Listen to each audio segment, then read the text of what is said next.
54મો દાખલો. આ બંને દાખલા 2019માં મિત્રો પૂછાયેલા છે. બરાબર ધ્યાન આપજો. એક સમદ્વિબાજુ ત્રિકોણ, બે આધાર ખૂણાના માપ સરખા છે. સમદ્વિબાજુ ત્રિકોણમાં શું હોય? બે બાજુ સરખી હોય, એને સમદ્વિબાજુ ત્રિકોણ કહીશું આપણે. આધાર ખૂણાના માપ સરખા છે. જો શિરોકોણનું માપ 40 અંશ હોય તો ત્રિકોણના આધાર ખૂણાનું માપ શું? દાખલા તરીકે આવો એક સમદ્વિબાજુ ત્રિકોણ છે. આધાર ખૂણાના માપ સરખા છે. આ ખૂણો અને આ ખૂણો, આ બંનેના માપ સરખા છે. આનું માપ આપણને 40 આપી દીધું છે. શિરોકોણ એટલે ઉપરનો તરફ, ઉપરના ખૂણાનું માપ 40 આપી દીધું. તો આધાર ખૂણાનું માપ શું હશે એવું આપણને કીધું છે. આધાર ખૂણા બંને સરખા છે. મિત્રો તમને ખબર છે ત્રિકોણના ત્રણેય ખૂણાના માપનો સરવાળો 180 અંશ થાય. એટલે 40 વત્તા, હવે તમે આમના માટે x ધારી લો, આ x બરાબર, બે સરખા માપના છે. એટલે x વત્તા x, આ ત્રણેય ખૂણાના માપનો સરવાળો કેટલો થાય? 180.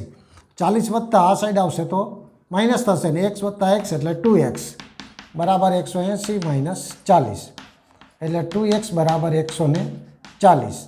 એટલે x બરાબર 140 એના છેદમાં 2, કારણ કે 2 ભાગા આ ગુણાકાર છે, એ જ ભાગાકારમાં. એટલે x બરાબર 70. આધાર ખૂણાનું માપ કેટલું આવશે? 70 અંશ આવશે. આ 70 આપણો જવાબ છે. ચાલો મિત્રો, 55મો દાખલો એવો છે કે કુલ રાશિ શોધવાનું કીધું કે જેના 70% 14 મિનિટ થતા હોય તો કુલ રાશિ કેટલી? કે જેના 70% એ 14 થાય છે તો 100% કેટલા? એવું આપણને પૂછ્યું છે આ મિત્રો. હવે સાવ સરળ છે મિત્રો. આ તમને ખબર પડી ગઈ હવે કે ભાઈ 70 એ 14 મિનિટ હોય તો 100 એ કેટલા? આ ત્રિરાશિ તમે સરળતાથી મૂકી શકો, કારણ કે 70% બરાબર 14 આપી દીધા તો 100 એ કેટલા? આપણે કુલ રાશિ શોધવાની છે. હવે જો આ 100 ગુણ્યા 14 છેદમાં 70 આવડી જાય. આમ 7 દુ 14, 10 દુ 20. આ 20 મિનિટ આનો જવાબ આવશે. આ આપણો જવાબ છે 20 મિનિટ.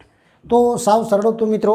આવા વિડીયો જોઈ દાખલા શીખતા રહેજો, લાઈક કરતા રહેજો અને આ ચેનલને સબસ્ક્રાઈબ કરતા રહેજો.